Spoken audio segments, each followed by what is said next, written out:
আজ কলঙ্কিত 17 আগস্ট দেশব্যাপী সিরিজ বোমা হামলার 15 বছর, এখনো নিষ্পত্তি হয়নি অর্ধশতাধিক মামলা। কর্মচাঞ্চল্য ফিরছে বিদেশি মিশনগুলোতে, শিক্ষা প্রতিষ্ঠান খোলা নিয়ে সংশয়, বিকল্প উপায়ে পরীক্ষা নেয়ার পরামর্শ। চট্টগ্রামের পাসপোর্ট অফিসে জমা 30,000 আবেদন এখনো বন্ধ, নতুন আবেদনের সুযোগ, সংকটে বিদেশ গমনের ছোঁড়া। 5 মাস পর খুলল বিশ্বের বৃহত্তম সমুদ্র সৈকত, কক্সবাজারের দোয়ার, স্বাস্থ্যবিধি মেনে নিশ্চিত করতে নানা পদক্ষেপ। করোনা পরবর্তী বিনিয়োগ বাড়াতে অর্থনৈতিক অঞ্চলগুলোর কাজ দ্রুত বাস্তবায়নের তাগিদ, প্রতিবন্ধকতা এখনো অনেক। প্রধান নদ নদীর পানি ফের বিপদসীমার উপরে, পানি না নামতেই ফের বন্যার শঙ্কা, দুর্গত এলাকায় নতুন আতঙ্ক। এবং বাংলা সাহিত্যের বরপুত্র কবি শামসুর রহমানের মৃত্যুবার্ষিকী আজ, অসাধারণ কাব্যভঙ্গিতে তিনি মুগ্ধ করেছিলেন পাঠকদের। রেইনবো অলরাউন্ডার এক্সটেরিয়র পেইন্ট, বাংলাদেশের আবহাওয়া উপযোগী একমাত্র পেইন্ট। স্বাগত সকাল 9টার বিরতিহীন সংবাদে, আপনাদের সঙ্গে আছি আমি সজল দাস। আজ 17 আগস্ট, সিরিজ বোমা হামলার 15 বছর, তবে এখনও সম্পূর্ণরূপে নির্মূল করা সম্ভব হয়নি নিষিদ্ধ ঘোষিত জঙ্গি সংগঠন জেএমবির কার্যক্রম। কখনো নব্য জেএমবি, আবার কখনো অন্য নামে অস্তিত্বের জানান দিচ্ছে তারা। এক যুগ পার হলেও এখনও 160টি মামলার মধ্যে অর্ধশতাধিক মামলার নিষ্পত্তি হয়নি। আইনশৃঙ্খলা বাহিনীর কর্মকর্তারা বলছেন, হামলা নয়, মাঠ পর্যায়ে কৌশল অবলম্বন করে ও ইন্টারনেটে বিভিন্ন সামাজিক যোগাযোগ মাধ্যমে প্রাথমিক কর্মী সন্ধানের চেষ্টা চালাচ্ছে তারা। তবে এখন জঙ্গি সংগঠনের বড় ধরনের কোনো নাশকতার ক্ষমতা নেই। 17 আগস্ট নিয়ে আরও জানাচ্ছেন মৌ খন্দকার। 17 আগস্ট 2005 সকাল 10:30 থেকে 11:30 পর্যন্ত রাজধানীর 34টি স্থান সহ দেশের 63 জেলায় প্রায় 500 স্থানে একযোগে বোমা হামলা চালিয়ে নিজেদের অবস্থানের জানান দেয় জঙ্গি সংগঠন জামায়াতুল মুজাহিদ বাংলাদেশ জেএমবি। সিরিজ হামলায় 2 জনের মৃত্যু ও শতাধিক মানুষ আহত হন। এই ঘটনায় মোট মামলা হয় 161টি। 1157 জন আসামির মধ্যে গ্রেফতার হন 960 জন। আর 110 মামলার রায়ে ফাঁসি কার্যকর হয় 15 জঙ্গির। বিভিন্ন মেয়াদে সাজা হয় 287 জনের। খালাস পান 118 জন। জামিনে আছেন 35 জন। এছাড়া পলাতক আছেন 53 জন। রাষ্ট্র, সরকার, অ্যাটর্নি জেনারেল অফিস সকলেই আমরা বিশেষ নজর দিচ্ছি। আমরা প্রত্যাশা করছি যে এই সকল বিচারগুলো খুব দ্রুত গতিতেই নিষ্পত্তি হবে এবং বাংলাদেশে কোনো মতেই এই জঙ্গিদেরকে প্রতিষ্ঠা করার কোনো সুযোগ দেওয়া হবে না। আইন শৃঙ্খলা বাহিনীর শক্ত অবস্থান আর শীর্ষ নেতাদের বিচার হওয়ায় এখন অনেকটাই নিষ্ক্রিয় জঙ্গি সংগঠনগুলোর কার্যক্রম। আইন শৃঙ্খলা বাহিনী বলছে, বিভিন্ন নামে ফের সংগঠিত হওয়ার চেষ্টা চালাচ্ছে জঙ্গিরা। সাজা ভোগ শেষে বের হয়েছে তাদের অধিকাংশই তাদেরকে আমরা মনিটরিংয়ের ভিতরে রেখেছি এবং আমরা দেখেছি যে অধিকাংশ যারা সাজা শেষে বেরিয়েছে অধিকাংশই তারা স্বাভাবিক জীবনে ফেরত এসছে। তারপরও তারা অধিকাংশই নজরদারির ভিতরে রয়েছে। আইন শৃঙ্খলা বাহিনী জানায়, মাঠ পর্যায়ে কর্মী সংগ্রহে এখন নতুন কৌশল পাল্টেছে জঙ্গিরা। জামিনে বাইরে থাকাদেরও রাখা হয়েছে নজরদারিতে। মৌ খন্দকার, নিউজ 24, ঢাকা।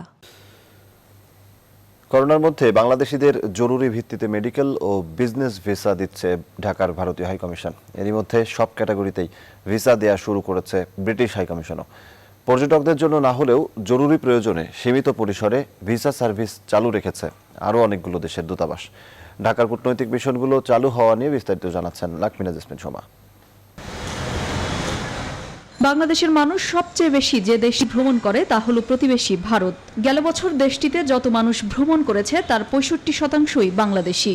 ঢাকার ভারতীয় হাই কমিশন বলছে, গেল বছর 15 লাখ বাংলাদেশিকে ভিসা দিয়েছে তারা। করোনার মধ্যে থমকে গেছে এই যোগাযোগ। নানা প্রয়োজনে অনেকের প্রশ্ন এখন কবে চালু হবে ভারতীয় ভিসা সার্ভিস। ভারতীয় হাই কমিশনার রিভা গাঙ্গুলি দাস জানান, জরুরি ভিত্তিতে মেডিকেল ও বিজনেস ভিসা চালু রেখেছেন তারা। মেডিকেল খুবই সিরিয়াস কন্ডিশন বা বিজনেসের জন্য আমাদের লিখতে পারেন যারা যেতে চান। এখন অফকোর্স ফ্লাইটেই যেতে হচ্ছে, বাট আমরা অফকোর্স ভিসা দিচ্ছি। করোনা মহামারীর মধ্যে প্রথম ঢাকার ইউকে ভিসা প্রসেসিং সেন্টার পুনরায় চালু করে ব্রিটিশ হাই কমিশন। এখন যুক্তরাজ্য ভ্রমণ ইচ্ছুরা ভিসার জন্য আবেদন করতে পারছেন। এমনকি সোশ্যাল মিডিয়া প্ল্যাটফর্ম ছাড়াও নানাভাবে ভ্রমণ পিয়াসুদের উৎসাহিত করার চেষ্টা করছে দেশটি। যারা ভিসা অ্যাপ্লাই করতে ইচ্ছুক অথবা এর আগে মনে করেন যে যারা অনলাইনে অ্যাপ্লিকেশন করে রেখেছিলেন অথবা যারা এর আগে অ্যাপয়েন্টমেন্ট পাননি বা ডেট পাননি কাগজপত্র জমা দেওয়ার, আজকে থেকে ওনারা দিতে পারেন। করোনায় থমকে যাওয়া বৈশ্বিক অর্থনীতি সচল করতে এরই মধ্যে বর্ডার উন্মুক্ত করেছে পৃথিবীর বিভিন্ন দেশ। নতুন করে ভিজিট ভিসা না দিলেও জরুরি প্রয়োজনে বাংলাদেশ থেকে ভিসা সার্ভিস চালু রেখেছে বিভিন্ন দেশের দূতাবাস। একে একে চালু হচ্ছে আন্তর্জাতিক ফ্লাইটও। লাকমিনা তাসমিন সোমা, নিউজ 24, ঢাকা। গণপরিবহনের জীবনচিত্র অনেকটা স্বাভাবিক হয়ে এলেও করোনা ভাইরাস সংক্রমণ পুরোপুরি নিয়ন্ত্রণে না আসা পর্যন্ত শিক্ষা প্রতিষ্ঠান খোলা ঠিক হবে কিনা তা নিয়ে দেখা দিয়েছে সংশয়। জনস্বাস্থ্য বিশেষজ্ঞ এবং শিক্ষাবিদরা মনে করছেন দেশে শিক্ষা প্রতিষ্ঠান খুলে দেওয়ার মতো অবস্থা এখনো হয়নি। খুললে করোনা সংক্রমণের মাত্রা আরও বেড়ে যেতে পারে।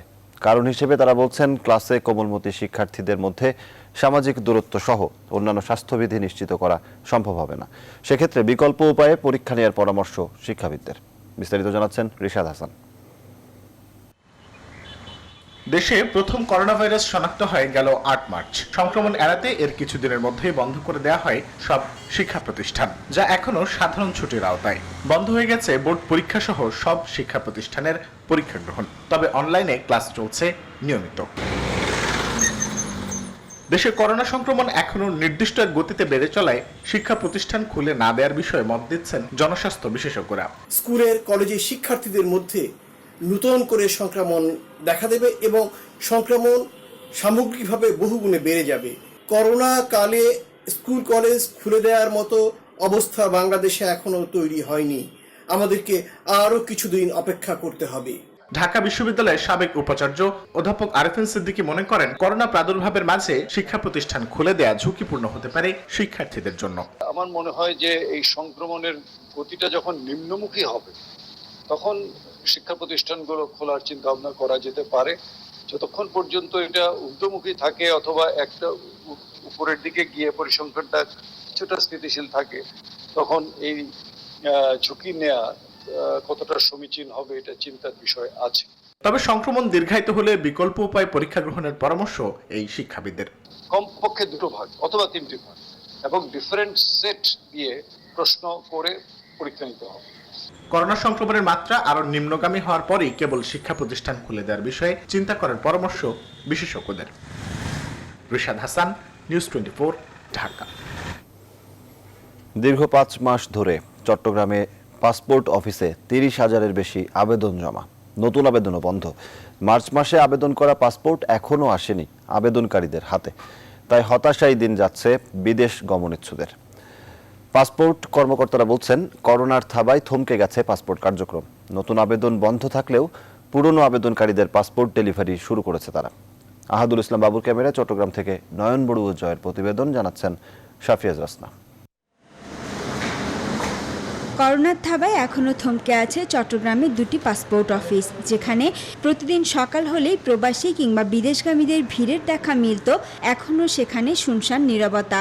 করোনা সংক্রমণের প্রেক্ষিতে 26শে মার্চ থেকে বন্ধ রাখা হয় পাসপোর্টের নতুন আবেদন। তবে যারা আগে আবেদন করেছেন তাদের পাসপোর্টও মেলেনি দীর্ঘ 5 মাসেও। পাসপোর্ট বানিয়ে দিয়েছি 16 তারিখ 3 মাস 20 সালের মধ্যে। এখন আমার পাসপোর্টটা পাই নাই। আজকে সকালে আসছি, দিয়ে বলছে আবার বলছে বিকাল আসতে এখনো পর্যন্ত অফিস বন্ধ। যে মাসের 22 তারিখ করছিলাম আর কি, লকডাউনের উপলক্ষে তারা মানে অসুবিধা আছে এরকম বলছে। পাসপোর্ট কর্মকর্তা বলছেন করোনার কারণেই বন্ধ ছিল সব কার্যক্রম, শীঘ্রই জট কমে যাবে। এখন আপাতত আমাদের মনে হয় 13-14 হাজার পাসপোর্ট পেন্ডিং আছে। তো আমাদের ডিজি মহোদয় বলেছেন যে এখন যত পেন্ডিং আছে দ্রুত এগুলো সমাধান করতে হবে। যদিও নতুন করে পাসপোর্টের আবেদন করার দরজা খোলেনি এখনো। মার্চের থেকে যখন করোনা শুরু হলো তখন থেকে আমাদের পাসপোর্ট অফিস কেন সারা বাংলাদেশে সবকিছু একটা স্থবির হয়ে গেছে। তো তখন থেকে আমাদের নতুন আবেদন জমা বন্ধ হয়ে গেছে এবং এখনো নতুন আবেদন জমা টোটালি নাই। এদিকে ই পাসপোর্টের আনুষ্ঠানিক উদ্বোধন হলেও এখনও কার্যক্রম চালু হয়নি সারা দেশে। বিদেশগামীদের হয়রানি বন্ধে দ্রুত পাসপোর্ট জটিলতার সমাধান হওয়া জরুরি বলে মনে করেন ভুক্তভোগীরা। Desk report, news 24। কক্সবাজার সমুদ্র সৈকতে যেতে আর মানা নেই, তবে মানতে হবে স্বাস্থ্যবিধি সহ 65টি নির্দেশনা। করোনার করালে প্রায় 5 মাস বন্ধ থাকার পর আজ থেকে সবার জন্য উন্মুক্ত হয়েছে বিশ্বের সবচেয়ে দীর্ঘ এই সমুদ্র সৈকত। খুলছে সব হোটেল মোটেল।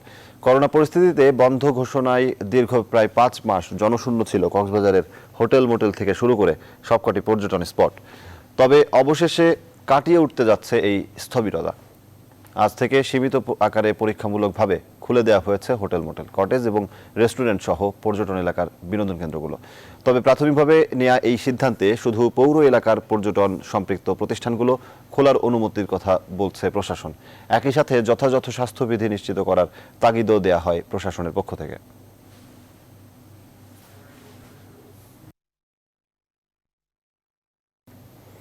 করোনা পরবর্তী অর্থনীতিতে দেশি বিদেশি বিনিয়োগ বাড়াতে অর্থনৈতিক অঞ্চলগুলোর কাজ দ্রুত বাস্তবায়নের তাগিদ ব্যবসায়ী ও অর্থনীতি বিশ্লেষকদের। এক্ষেত্রে এখনও প্রতিবন্ধকতা পর্যাপ্ত অবকাঠামো, জ্বালানি ও বন্দর সুবিধা না থাকা। এছাড়াও আছে ব্যাংক ঋণ নেয়ার ক্ষেত্রে অনাপত্তিপত্র সংগ্রহের জটিলতা, যা সহজ করা না হলে প্রতিযোগী দেশগুলোর কাছে প্রতিযোগিতা সক্ষমতায় পিছিয়ে পড়ার আশঙ্কার কথা বলছেন উদ্যোক্তা ও বিশ্লেষকরা। দেশের অর্থনৈতিক অঞ্চলের অগ্রগতি ও বাস্তবায়ন নিয়ে বাবু কামরুজ্জামানের 3 পর্বের ধারাবাহিকের দ্বিতীয় পর্ব আজ। জাতিসংঘের বাণিজ্য উন্নয়ন সংস্থা আংটাডের পূর্বাভাস বলছে, করোনা মহামারীর কারণে এবছর বিশ্বব্যাপী বিনিয়োগ কমে যেতে পারে 40%। তবু করোনা পরবর্তী বিদেশি বিনিয়োগ আকর্ষণে বড় প্রস্তুতি ও প্রতিযোগিতায় থেমে নেই ভারত, ভিয়েতনাম ও ইন্দোনেশিয়ার মতো প্রতিযোগী দেশগুলো। এক্ষেত্রে বাংলাদেশের প্রস্তুতি কতটুকু? দেশে বিনিয়োগ আকর্ষণের অন্যতম কেন্দ্রবিন্দু বিশেষ অর্থনৈতিক অঞ্চল, যার বাস্তবায়ন হলে বছরে $40 বিলিয়ন রপ্তানি আয়ের স্বপ্ন দেখছে বাংলাদেশ। তবে এর বাস্তবায়ন কাজ চলমান থাকলেও পর্যাপ্ত অবকাঠামো এখনও নিশ্চিত করা যায়নি। বেজার হিসেবে অর্থনৈতিক অঞ্চলে এখন পর্যন্ত বিনিয়োগ প্রস্তাব এসেছে প্রায় $22 বিলিয়ন, যেখানে বেসরকারি খাতের বিনিয়োগ প্রস্তাব $3 বিলিয়ন কিছু বেশি। এছাড়া 2020 সালের জানুয়ারি নাগাদ অর্থনৈতিক অঞ্চলগুলোর মৌলিক অবকাঠামো নিশ্চিত করার কথা থাকলেও তার কার্যকর বাস্তবায়ন হয়নি। ফলে উদ্যোক্তাদের বিনিয়োগ ও সুদ বাবদ অতিরিক্ত খরচ গুনতে হচ্ছে। গ্যাস বলেন, ইলেকট্রিসিটি বলেন, ওয়াশার বলেন, সবকিছু আপনি পাবেন। আপনি প্রোডাকশনে যাবেন, আপনি লোকাল মার্কেটিং করবেন, এক্সপোর্ট করবেন। এটাই হচ্ছে সবচেয়ে বড় কথা। এবং এই জায়গাতে আমার মনে হয় সিরিয়াসলি কাজ করতে হবে। বেজা করতেছে, কিন্তু আরো আমার মনে হয় যে এটাকে আরো দ্রুততার সাথে করতে হবে। প্রতিটি সংস্থা, প্রতিটি মিনিস্ট্রি একে অন্যকে যদি কোঅপারেট না করি, বুঝতে হবে যে সামগ্রিক উন্নয়নের মাধ্যমে ইনভেস্টমেন্ট আকৃষ্ট করা সম্ভব, সেটি দেশীয় হোক এবং বিদেশি হোক। অর্থনৈতিক অঞ্চলে বিশাল বিনিয়োগের ক্ষেত্রে মোটা অঙ্কের অর্থায়ন প্রয়োজন হলেও তার বিপরীতে ঋণ পেতে বেজার কাছে অনাপত্তিপত্র সংগ্রহ এবং মর্টগেজ বা জামানতের ক্ষেত্রে যে জটিলতা তা সহজ করার দাবি বিনিয়োগকারী প্রতিষ্ঠানগুলোর। এক্ষেত্রে বাংলাদেশ ব্যাংকের বিশেষ গাইডলাইন তৈরির তাগিদ উদ্যোক্তাদের। সেখানে তো ব্যাংক লোন অবশ্যই দিতে পারে। আর ব্যাংক লোন না দিলে তারা কিভাবে নিজের টাকা দিয়ে ইন্ডাস্ট্রি করতে পারবে না, কেউ তার পারবে না, ইম্পসিবল। যাদের এখানে সহজ সরল শর্তে ব্যাংক লোন দেওয়া উচিত বলে আমি মনে করি। আমরা বলেছি যেহেতু তারা জমি নিচ্ছে, অতএব লিজ হোল্ড রাইট, অর্থাৎ ওই জমির উপর তারা যে বিনিয়োগটা করবে সেটার উপর ঋণ নেয়ার ক্ষেত্রে আমাদের কোনো আপত্তি নেই। বিদেশি বিনিয়োগ টানতে প্রতিযোগী দেশের সাথে তাল মিলিয়ে নীতি কাঠামো বাস্তবায়ন এবং বিনিয়োগ পরিবেশের উন্নয়নে সরকার নানামুখী উদ্যোগ নিচ্ছে বলে জানায় শিল্প ও বাণিজ্য মন্ত্রণালয়। আমরা বিনিয়োগ অর্জন করতে চাই, সেটা হচ্ছে মুদ্রা কথা, কিন্তু এর জন্য যে ছোটখাটো ঝামেলাগুলো আছে সেইটা আমরা শর্ট আউট করবো, সেটা থেকে বেরিয়ে আসবো, যাতে করে আমরা বিদেশি ইনভেস্টমেন্টকে আকৃষ্ট করতে পারি। শুধুমাত্র শিল্প মন্ত্রণালয় প্রায় 50টি এমইউ এবং কন্ট্রাক্ট সাইন করছে, যেগুলো এবছরই বিনিয়োগে যাবে। ডাইরেক্ট এফডিআই, আমাদের ফরেন ডাইরেক্ট ইনভেস্টমেন্ট, আশা করি আগামী বছরের মধ্যেই সেগুলিতে আমরা যাব। চালু থাকা অর্থনৈতিক অঞ্চলগুলো থেকে সীমিত পরিসরে এখন পণ্য রপ্তানি করা হচ্ছে 9টি দেশে। বাবু কামরুজ্জামান, নিউজ 24, ঢাকা। চট্টগ্রাম ও রাজশাহীতে নিবন্ধন ছাড়াই চলছে ২৫০০-এর বেশি ক্লিনিক ও হাসপাতাল। সরকার নির্ধারিত সময়ের মধ্যে এগুলো নিবন্ধনের আওতায় নিয়ে আসা বড় চ্যালেঞ্জ। ক্লিনিক মালিকদের দাবি সময় বাড়ানোর, আর স্বাস্থ্য কর্মকর্তা বলছেন নির্ধারিত সময় পার হলেও শুরু হবে অভিযান। চট্টগ্রাম থেকে নয়ন বড়ুয়া জয়কে সঙ্গে নিয়ে কাজী সাহেদের প্রতিবেদন। আবেদন করেই চলছে চট্টগ্রাম ও রাজশাহীতে ২৫০০-এর বেশি বেসরকারি ক্লিনিক ও ডায়াগনস্টিক সেন্টার। ভ্রাম্যমাণ আদালতের অভিযানের পর কিছুদিন বন্ধ থাকে, এরপর আবার শুরু হয় চিকিৎসার নামে বাণিজ্য। তবে ২৩ আগস্টের মধ্যে অনুমোদন ছাড়াই চলতে থাকা বেসরকারি হাসপাতাল ও ক্লিনিকগুলোকে নিয়মের মধ্যে আনতে চায় স্বাস্থ্য মন্ত্রণালয়। এক্ষেত্রে অনলাইন নিবন্ধন সিস্টেম আর স্বাস্থ্য বিভাগের তদারকির অভাবকে প্রতিবন্ধকতা মনে করছেন মালিকরা। আমাদের প্রধান বাধা হলো কিছু সিস্টেমেটিক প্রবলেম রয়েছে। যেমন আমাদের যখন আমরা ইনপুট করি, ইনপুট করার পর অটোমেটিকলি এটার ফাইলটা লক হয়ে যায়, কিন্তু আমাকে সেটা ডিজি অফিসে যেয়ে এই জিনিসটা আমাকে জানতে হয় বা ওখান থেকে ফাইলটা আবার রিপ্রেজেন্ট করতে হয়। এটা যদি অ্যালার্ট থাকে, সাথে সাথে যদি রিপ্লাইটা চলে আসে এবং যদি ওনার যে প্রি রিকোজিট আমি যে কথাগুলি বললাম, যে সমস্ত সার্টিফিকেট এগুলো যদি যাদের নাই তাদের জন্য কিন্তু এটা সমস্যা হবে, আর যাদের আছে তাদের জন্য তো সমস্যা হবে। বেসরকারি ক্লিনিক ও হাসপাতালগুলো পরিদর্শন করে নির্ধারিত সময়ে স্বাস্থ্য বিভাগে রিপোর্ট দেওয়ার মতো জনবল নেই সিভিল সার্জনের কার্যালয়ে। তবে এই প্রক্রিয়াটি চলমান থাকবে বলে জানিয়েছেন রাজশাহীর ডেপুটি সিভিল সার্জন। শতভাগ সম্ভাবনা খুব কম শতভাগ পরিপূর্ণ করা, তবে আমাদের প্রধান লক্ষ্য ছিল একটাই, সেটা সবসময় কিন্তু আমাদের স্বাস্থ্য অধিদপ্তরের সাথে বিভিন্ন মিটিংয়ে আমরা এটা নিয়ে আলোচনা করছি, সকল প্রক্রিয়াকে আমরা ত্বরান্বিত করা। সিভিল সার্জন দপ্তরে আবেদন করেই ক্লিনিক চালাচ্ছেন মালিকরা। এতে অধিকাংশই নানা অনিয়মে পরিচালিত হচ্ছে, আবার অনেকে আবেদন না করেও ক্লিনিক চালাচ্ছেন। নির্ধারিত সময়ের পর এসব ক্লিনিক ও হাসপাতালের বিরুদ্ধে অভিযান চালানো হবে বলে জানিয়েছেন চট্টগ্রামের এই কর্মকর্তা। পরিবেশ অধিদপ্তরের ছাড়ের ব্যাপার আছে, ফায়ার ফাইটিংয়ের ব্যাপার আছে, এই বিষয়গুলোকে আগে তেমনভাবে অ্যাড্রেস করা হতো না, এখন সেটি করা হবে, আর রোগীর সন্তুষ্টির ব্যাপারটিও দেখা হবে। তবে এত অল্প সময়ে আবেদন প্রক্রিয়া শেষে পরিদর্শন ও প্রতিবেদন স্বাস্থ্য মন্ত্রণালয়ে দেওয়ার সক্ষমতা নেই সিভিল সার্জন কার্যালয়গুলো, তাই নিবন্ধনের সময় বাড়ানোর দাবি জানিয়েছেন ক্লিনিক মালিকরা। কাজী সাহেদ, নিউজ 24, রাজশাহী। যশোরে শিশু উন্নয়ন কেন্দ্রে ৩ কিশোর নিহতের ঘটনায় দুটি তদন্ত কমিটি কাজ করছে। এদিকে এই ঘটনায় দায়ের করা মামলায় বন্দী ৮ কিশোরকে গ্রেপ্তার দেখানো হয়েছে। সমাজসেবা অধিদপ্তরের তদন্ত কমিটি প্রধান সৈয়দ নুরুল বশির জানান, চিকিৎসাধীন আহত কিশোরদের সাথে কথা বলে এই ঘটনায় কারা জড়িত তা জানার চেষ্টা করছেন। তবে অবহেলাজনিত কারণেই ৩ শিশুর মৃত্যু হয়েছে বলে জানান তিনি। রবিবার যশোর সার্কিট হাউসে সাংবাদিকদের এসব কথা বলেন নুরুল বশির। এদিকে শিশু উন্নয়ন কেন্দ্রের ৫ কর্মকর্তাকে রিমান্ডে নিয়ে জিজ্ঞাসাবাদ করছে পুলিশ।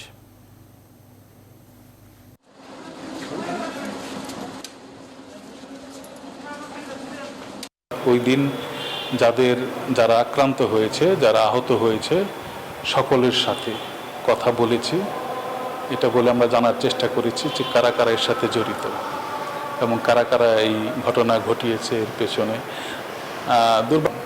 দুর্ভাগ্যজনকভাবে এই যে 3টি মার্ডার হলো, এটা স্পট মার্ডার হয়নি, ঠিক অবহেলাজনিত কারণে। এটা সুচিকিৎসা, ওখানে পার্মানেন্ট ডাক্তারও নাই, সাথে সাথে হসপিটালাইজড করলে হয়তো বা এই ক্যাজুয়ালিটিটা এড়ানো যেত। এদিকে ৩ কিশোর হত্যার ঘটনার পর উদ্বিগ্নতার মধ্যে দিন কাটাচ্ছে এই কিশোর উন্নয়ন কেন্দ্রে থাকা বাকিদের অভিভাবকরা। বিস্তারিত জানাতে যশোর থেকে যুক্ত হচ্ছেন সহকর্মী রিপন হোসেন। রিপন, অন্যান্য কিশোরদের অভিভাবকরা কি বলছেন?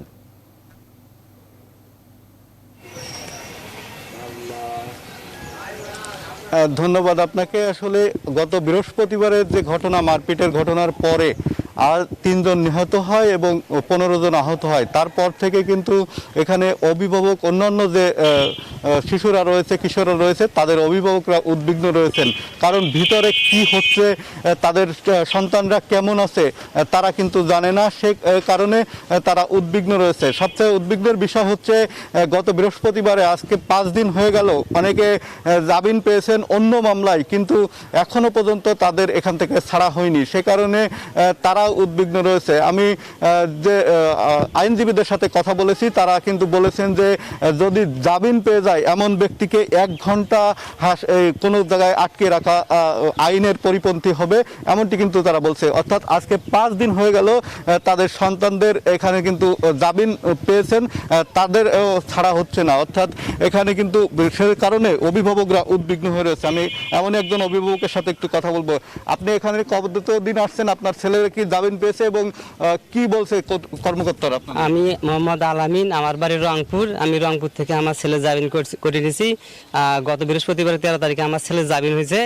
আর সেই পরে আমি এখানে বৃহস্পতিবারে আসছি, আসি দেখি এখানে ভেজাল। আর সেই বৃহস্পতিবার থেকে আমি এখানে খুব হয়রান হচ্ছে। এখানে অনেককার আনসার ব্যাটালিয়নের গার্ড আছে, তারপরে অনেক প্রশাসন আছে, তাদেরকে জিজ্ঞাসা করলাম, জামিনের কাগজ নিয়ে এসে দেখালাম। হ্যাঁ, বলছে হ্যাঁ জামিন হবে। এই কথা বলতে বলতে আজকে 5 দিন হচ্ছে। তারপরেও অনেক হয়রান হলাম। গতকালও অনেক হয়রান হয়েছি, সারাদিন খায় না খায় এখানে পড়ে আছি। কিন্তু আমি চাচ্ছি এখানকার যে প্রশাসন আছে, যে আইনজীবী লোক আছে, ডিসি সাহেব আছে, তার কাছে আমি অনুরোধ জানাচ্ছি আমাদেরকে আর না হয়রান না করে আমাকে তাড়াতাড়ি আমার ছেলে জামিন করে দেয়। আমি জামিনের ফটোকপি নিয়ে এসেছি জামিনের, এবং আইডি কার্ড নিয়ে আসছি, এবং আমার ছেলেকে যেন তাড়াতাড়ি জামিন করে দেয়। আমি এখানে আর হয়রান পেশানি হতে চাই না। আর আমার ছেলে খুব ওখানে কষ্টে আছে। আমি আজকে সকালে ফোন দিয়েছিল, খুব কষ্টে আছে, যে আব্বা আমাকে তাড়াতাড়ি নিয়ে যাও, যা ভুল হয়েছে যে আর এ ভুল আমার হবে না। আমি ডিসি সাহেবের কাছে অনুরোধ জানাচ্ছি আমার ছেলেকে তাড়াতাড়ি জামিন করে দেয়। ধন্যবাদ আপনাকে। আমি আর কয়েকজনের সাথে একটু কথা বলবো। আপনার কাছে একটু জানতে চাই, কি অবস্থা? আপনারা কি আপনার ছেলেদের সাথে দেখা করতে পেরেছেন কি? হ্যাঁ, দেখা করতে পেরেছি, কিন্তু ছেলে তো আমাদের এখানে খুব কষ্ট আছে। আমরা আজকে 5 দিন ধরে এখানে রয়ে গেছি, খাওয়া না খাওয়া চলাফেরা করতেছি, টাকা পয়সা নেই, এই অবস্থা। এখন আমি খুব অনুরোধ করতেছি যে আমাকে ছেলেকে ছাড়িয়ে দিন। এই জন্য আরেকজনের সাথে একটু কথা বলবো। কি অবস্থা একটু বলেন তো? বৃহস্পতিবার দিন থেকে জামিন পাচ্ছে, জামিন আমাকে এখনো দিবে যে না, আসবে যা ঘুরি যাবেন জি, এইভাবে তো আজও আসছি। হ্যাঁ, এখন কি হবে না হবে আমি কয়া পারলাম না। আর ছেলে আমি দেখতে পারি না, যে দেখাও না, দেখতেও দেয় না। এই তো। ধন্যবাদ আপনাকে। আপনি শুনছিলেন যে বাচ্চারা রয়েছে, তাদের সাথে কিন্তু তাদের যে অভিভাবক রয়েছে তারা দেখা করতেও পারছে না, এবং অন্য যে অভিভাবকরা রয়েছে তারা কিন্তু খানিকটা উদ্বিগ্ন রয়েছে। আপনাকে যদি একটু জানিয়ে রাখি, গত বৃহস্পতিবারে এখানে যে কর্মকর্তাদের পৈশাচিক মারপিটের ঘটনায় 3 কিশোর নিহত হয় এবং আহত হয় 15 জন। তাদের এই যে হাসপাতালে নেওয়ার জন্য কিন্তু অনেক সময় দেরি করা হয়েছে। অর্থাৎ যে আইন শৃঙ্খলা বাহিনীর সদস্যদের কিন্তু অনেক দেরিতে বলা হয়েছে, ফলে এখান থেকে যে হাসপাতালে নেওয়া হয়েছে প্রায় 3 থেকে 4 ঘন্টা দেরিতে। সে কারণে যে কিশোররা মারা গেছে তাদের বলা হচ্ছে যে আইন শৃঙ্খলা বাহিনী এবং তদন্ত কমিটি গঠন করা হয়েছে, সেই তদন্ত কমিটির যে প্রাথমিক সততাও কিন্তু তারা পেয়েছেন। এবং যশোরের পুলিশ সুপার তার যে সংবাদ সম্মেলন করেছিলেন, সেই সংবাদ সম্মেলনে এই পৈশাচিক ঘটনার কিন্তু বর্ণনা দিয়েছেন। বর্ণনাটি এমন হয়েছে যে একপাশে গ্রিল ধরে তাদেরকে হাত ধরে রাখা হয়েছে, পেছন থেকে ইচ্ছামতো পেটানো হয়েছে, এমন পৈশাচিক ঘটনা কিন্তু ঘটেছে এই শিশু উন্নয়ন কেন্দ্রে, যেখানে সংশ্লিষ্টরা বলছেন এবং যারা সংশ্লিষ্টরা বলছেন যে এখানে যে যারা এভাবে ঘটনা ঘটিয়েছেন তাদের আসলে দৃষ্টান্তমূলক শাস্তির দাবি করেছেন কর্তৃপক্ষ, এবং তারা বলছেন যে এই ধরনের ঘটনা যেন পুনরাবৃত্তি না ঘটে সেজন্য তারা ব্যবস্থা নেওয়ার কথা বলছেন। তো সব মিলিয়ে এই ছিল এই শিশু উন্নয়ন কারাগারের সামনে থেকে আমার কাছে সর্বশেষ। ফিরছি স্টুডিওতে আপনার কাছে। রিপোর্ট আপনাকে অসংখ্য ধন্যবাদ। সহকর্মী রিপন হোসেন জানাচ্ছিলেন যশোর থেকে। লঘুচাপে সাগর উত্তাল, এর প্রভাবে দক্ষিণাঞ্চল সহ দেশের বিভিন্ন অঞ্চলে বৃষ্টি হচ্ছে। একই সঙ্গে দমকা হাওয়া সহ কোথাও রয়েছে ভারী থেকে মাঝারি বৃষ্টির সম্ভাবনা। এরই মধ্যে বিপদসীমার ওপরে অবস্থানের পর চতুর্থ দফায় আবারও বাড়ছে যমুনা ও ব্রহ্মপুত্রের পানি। ফলে চলতি মাসেই আবারও দেশের উত্তর ও মধ্যাঞ্চলে বন্যার আশঙ্কা দেখা দিয়েছে। আর খাদ্য সহায়তার পাশাপাশি দুর্যোগ ব্যবস্থাপনায় সরকারের পর্যাপ্ত প্রস্তুতির কথা জানিয়েছেন ত্রাণ প্রতিমন্ত্রী। প্রতিনিধিদের তথ্য ছবিতে ডেস্ক রিপোর্ট। দীর্ঘস্থায়ী বন্যায় ক্ষত বিক্ষত দেশের অন্তত 30 জেলা। টানা প্রায় 2 মাস পর প্রধান নদ নদীর পানি বিপদসীমার নিচে নেমে এসেছে। উন্নতির দিকে অধিকাংশ জেলার বন্যা পরিস্থিতি। বর্তমানে সিরাজগঞ্জের সবগুলো পয়েন্টেই যমুনার পানি বিপদসীমার নিচে অবস্থান করলেও নতুন করে পানি বাড়ায় দুর্ভোগে পড়েছে বন্যা কবলিত এলাকার লোকজন। বাড়ির থেকে পানি কেবলই নেমে গেছে, আবার কাদা মাটি আছে, তারপরেও আবার পানি আইছে। আঙ্গুরে খাওয়া নাই, দাওয়া নাই, আঙ্গুরে অসুবিধা, খুব অসুবিধা। গত 24 ঘন্টায় ব্রহ্মপুত্র ও ধরলা সহ বিপদসীমার নিচে অবস্থান করা উত্তরাঞ্চলের কয়েকটি নদ নদীর পানি বেড়েছে। টাঙ্গাইলে দুর্গত এলাকা থেকে পানি নেমে গেলেও স্বাভাবিক জীবনে ফিরতে পারেননি বানভাসীরা। দীর্ঘস্থায়ী বন্যার ক্ষতর চিহ্ন 11টি উপজেলার সর্বত্র জুড়ে। 2 মাস হলো পানিবন্দী, আমরা আসলে অনেক কষ্টে আছি। রাস্তাঘাট পানিতে তলায় রয়েছে, এখন আমাদের পানি ভেঙে যাইতে হয়, খুব কষ্ট। বন্যা পরিস্থিতির উন্নতি হলেও জনজীবন স্বাভাবিক হয়নি ঢাকার পার্শ্ববর্তী সাভার ও আশুলিয়ার। চলতি মাসেই আবারও বন্যার ধাক্কা আসতে পারে শঙ্কা প্রকাশ করে দুর্যোগ ও ত্রাণ প্রতিমন্ত্রী এনামুর রহমান বলেছেন, পরিস্থিতি মোকাবেলায় প্রয়োজনীয় পদক্ষেপ নিয়েছে সরকার। যদি কেউ খাদ্য কষ্টে থাকে তাহলে তাদেরকে দুর্যোগ ব্যবস্থাপনা ত্রাণ মন্ত্রণালয় খাদ্য সহায়তা দিবে। কারো যদি ঘর বাড়ি নষ্ট হয়ে থাকে সেটাও দুর্যোগ ব্যবস্থাপনা ত্রাণ মন্ত্রণালয় করে দিবে। এছাড়া বন্যা পরবর্তী ক্ষতি নিরূপণে সংশ্লিষ্ট মন্ত্রণালয়গুলোর প্রতি আহ্বান জানিয়েছেন প্রতিমন্ত্রী। Desk report, news 24। বন্যার সবশেষ অবস্থা জানাতে টাঙ্গাইল থেকে যুক্ত হচ্ছেন সহকর্মী আতিক রহমান। আতিক, টাঙ্গাইলে বন্যা প্রায় 2 মাস পরও পানি নামছে না কেন, কি বলছেন স্থানীয়রা?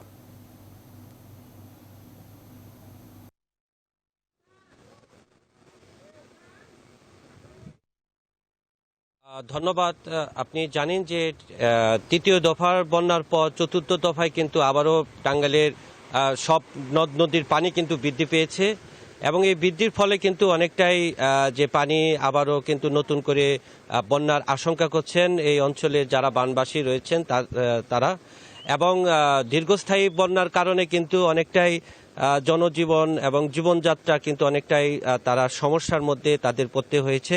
আমি রয়েছি টাঙ্গাইল কালিহাতী উপজেলা, এটি হচ্ছে বল্লা এলাকা এবং এই এলাকা দীর্ঘদিন যাবৎ কিন্তু বন্যার পরিস্থিতি অনেকটাই কিন্তু অবনতি রয়েছে এবং টাঙ্গাইলের কিন্তু আসলে 12টি উপজেলায় 11টি উপজেলায় এখনো কিন্তু লক্ষ লক্ষ মানুষ পানিবন্দী অবস্থার মধ্যে তাদের পড়তে হয়েছে এবং বিশেষ করে আসলে এই অঞ্চলে প্রায় দীর্ঘ 2 মাস যাবৎ কিন্তু পানিবন্দী অবস্থার মধ্যে পড়তে হয়েছে তাদের, এবং এটি বিশেষ করে তাঁতপল্লী একটি এলাকা এবং এই তাঁতপল্লী এলাকার যারা তাঁত ব্যবসা এবং যারা তাঁত কারিগর রয়েছেন তারা কিন্তু মানবতার জীবনযাপন করছেন। এর কারণ হচ্ছে যে আসলে দীর্ঘস্থায়ী বন্যার কারণে এই অঞ্চলের তাঁতপল্লী এলাকার যে কাজ করা সেটি কিন্তু তারা স্বাভাবিকভাবে করতে পারছেন না এবং এটি হচ্ছে আসলে পাকা একটি রাস্তা এবং এই রাস্তা দিয়ে আসলে যারা যোগাযোগ যারা করছেন, যারা যাচ্ছেন তারা কিন্তু অধিকাংশ সময় নৌকা দিয়ে চলাচল করছেন এবং জীবনের ঝুঁকি নিয়েই কিন্তু আসলে চলাচল করতে হচ্ছে তাদের।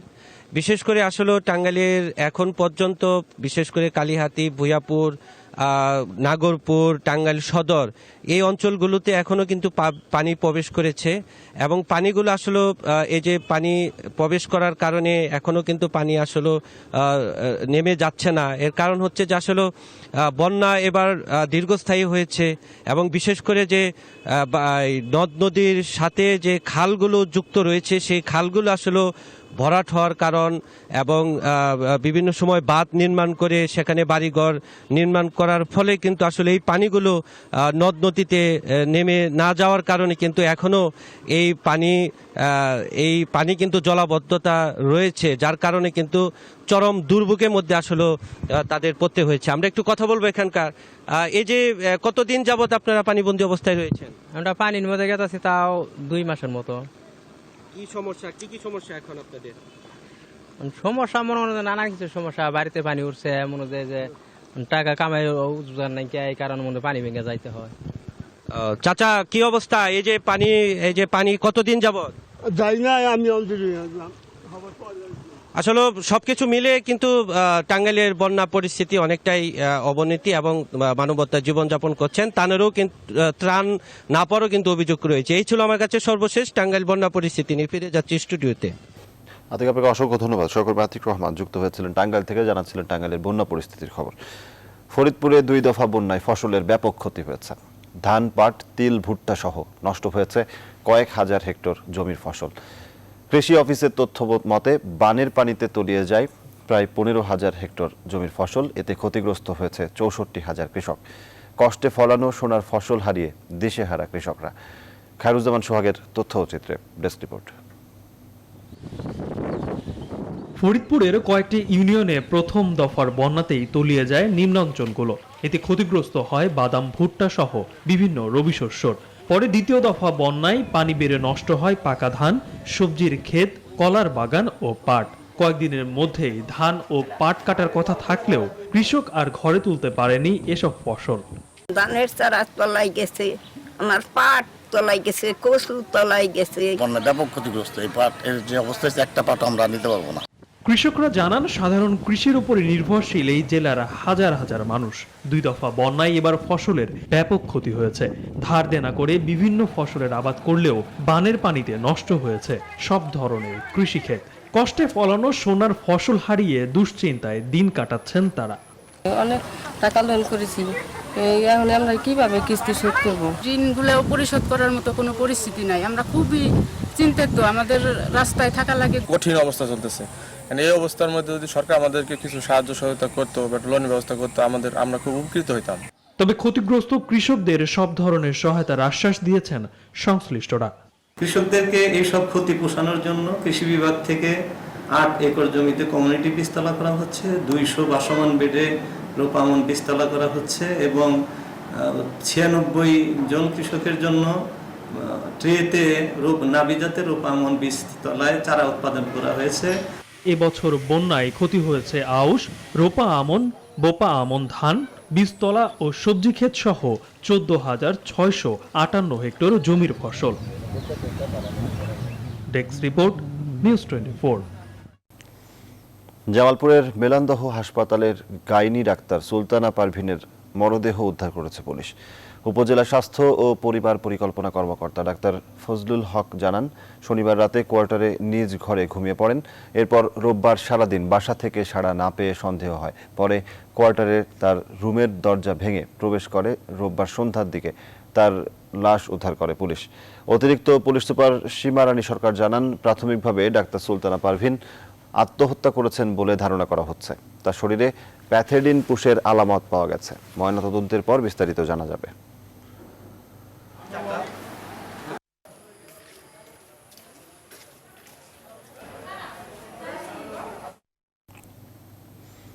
তার চেতনায় ছিল বিশুদ্ধ নাগরিক ভাবনা আর হৃদয়ে দেশের প্রতি অফুরন্ত ভালোবাসা। তাই তো উদ্ভট উটের পিঠে চলেছে স্বদেশ। স্বৈরাচারী শাসকের অত্যাচারী চিৎকার শুনে এমনই বাক্য ধ্বনিত হয়েছিল তার কণ্ঠে। অসাধারণ কাব্যভঙ্গিতে তিনি মুগ্ধ করেছেন পাঠকদের। বলছি বাংলা সাহিত্যের বরপুত্র কবি শামসুর রহমানের কথা। আজ তার 14তম মৃত্যুবার্ষিকী। আরো জানাচ্ছেন ফাতেমা কাউসার। মন থেকে মুছে ফেলে তুমি আছো এই সংসারে। সময় ও ইতিহাস ছুঁয়েছেন কবিতায়। ভিন্ন চিন্তার কবিতায় সমৃদ্ধ করেছেন বাংলা কাব্য। বাংলা সাহিত্যের অন্যতম প্রধান কবি শামসুর রহমানকে ধারণ করলে তাই তো আলোকিত হয় বর্তমান ও ভবিষ্যৎ। আধুনিকে কবির জন্ম 1927 সালের 23 অক্টোবর ঢাকা শহরের মাহুতটুলিতে। বাবা মোখলেসুর রহমান ও মা আমেনা বেগমের 13 সন্তানের মধ্যে তিনি ছিলেন চতুর্থ। মানুষের মন একটা স্টোর হাউসের মতো, ওখান থেকে আস্তে আস্তে জিনিস রসদ সে টেনে নেয়। কবিতা ছিল শামসুর রহমানের প্রতিবাদী চেতনা প্রকাশের দৃঢ় হাতিয়ার। দেশের প্রতিটি পদক্ষেপে ছিল তার সরব প্রতিক্রিয়া। যত প্রতিবাদের জায়গা ছিল সব জায়গায় তার কবিতা আমরা খুঁজে পাই। আমরা মনে করি তিনি আমাদের সামনে একজন অমর কবি, যার কবিতার নিয়ে আমরা আগামী দিনের বাংলাদেশে আমাদের প্রজন্মকে আলোকিত করতে পারবো। স্বাধীনতা তুমি, রবি ঠাকুরের অজর কবিতা। নাগরিকে কবির কাব্য প্রকাশ্য ছিল ভিন্ন ধারায় প্রবাহিত। মানবতাবাদী এই কবি ধর্মীয় মৌলবাদ এবং ধর্মান্ধতার বিরুদ্ধে সবসময় সোচ্চার থেকে আক্রান্ত হয়েছিলেন। বাংলাদেশের যুদ্ধ চলাকালীন তিনি বাংলাদেশ নামক বন্দি শিবিরে আবদ্ধ থেকে সমস্ত যন্ত্রণা, কষ্ট এবং বাংলাদেশ স্বাধীন হওয়ার পর যে আনন্দ, সবকিছুকে উপভোগ করেছেন। শামসুর রহমান একজন অনন্য এবং একক কাব্যস্রষ্টা। সব মিলিয়ে শামসুর রহমানের রচনা শতাধিক, পেয়েছেন 21শে পদক, স্বাধীনতা পদক, বাংলা একাডেমি পুরস্কার সহ অসংখ্য সম্মাননা। মৃত্যুবার্ষিকীতে কবির প্রতি শ্রদ্ধা। ওপারে ভালো থাকুন প্রিয় কবি। তোমাকে আসতেই হবে হে স্বাধীনতা। ফাতেমা কাউসার, নিউজ 24, ঢাকা। এবার আন্তর্জাতিক প্রসঙ্গ। সোমালিয়ার রাজধানী মোগাদিসুর একটি বহুতল হোটেলে হামলা চালিয়েছে আল শাবাব জঙ্গি সংগঠন। এতে এ পর্যন্ত অন্তত 17 জনের মৃত্যুর খবর পাওয়া গেছে, আহত হয়েছে আরও অনেকে। রোববার মোগাদিসুর লিডো বিচ এলাকার এলিট হোটেলে এই হামলার ঘটনা ঘটে। আন্তর্জাতিক সংবাদ মাধ্যমগুলো জানিয়েছে হোটেলটিতে হামলা শুরু হয় শক্তিশালী গাড়ি বোমা বিস্ফোরণের মাধ্যমে। গাড়িটি হোটেলের দেয়ালে আছড়ে পড়লে প্রচণ্ড শক্তিতে বিস্ফোরিত হয়। এর পরপরই একদল সশস্ত্র বন্দুকধারী হোটেলটিতে প্রবেশ করে জিম্মি করা হয় বেশ কয়েকজনকে। নিরাপত্তা বাহিনী এবং আল শাবাবের 3 ঘন্টা লড়াইয়ের পর হোটেলটির অবরোধের অবসান ঘটে। সোমালিয়ার তথ্য মন্ত্রণালয়ের এক মুখপাত্র জানিয়েছেন, নিরাপত্তা বাহিনী এ পর্যন্ত 2 হামলাকারীকে হত্যা করেছে।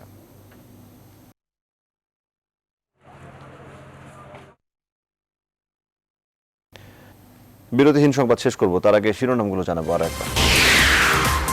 আজ কলঙ্কিত 17 আগস্ট, দেশব্যাপী সিরিজ বোমা হামলার 15 বছর, এখনও নিষ্পত্তি হয়নি অর্ধশতাধিক মামলা। কর্মচাঞ্চল্য ফিরছে বিদেশি মিশনগুলোতে, শিক্ষা প্রতিষ্ঠান খোলা নিয়ে সংশয়, বিকল্প উপায়ে পরীক্ষা নেওয়ার পরামর্শ। চট্টগ্রামের পাসপোর্ট অফিসে জমা 30,000 আবেদন, এখনও বন্ধ নতুন আবেদনের সুযোগ, সংকটে বিদেশ গমনের ছোড়া। 5 মাস পর খুলল স্বপ্নের বৃহত্তম সমুদ্র সৈকত, কক্সবাজারের দোয়ার, স্বাস্থ্যবিধি নিশ্চিত করতে নানা পদক্ষেপ। করোনা পরবর্তী বিনিয়োগ বাড়াতে অর্থনৈতিক অঞ্চলগুলোর কাজ দ্রুত বাস্তবায়নের তাগিদ, প্রতিবন্ধকতা এখন অনেক। প্রধান নদ নদীর পানি ফের বিপদসীমার ওপরে, পানি না নামতেই ফের বন্যার শঙ্কা, দুর্গত এলাকার নতুন আতঙ্ক। এবং বাংলা সাহিত্যের বরপুত্র কবি শামসুর রহমানের মৃত্যুবার্ষিকী আজ। অসাধারণ কাব্যভঙ্গিতে তিনি মুগ্ধ করেছিলেন পাঠকদের। নিউজ 24 বিরতিহীন সংবাদ এ পর্যন্ত। এতক্ষণ সাথে থাকায় ধন্যবাদ সবাইকে।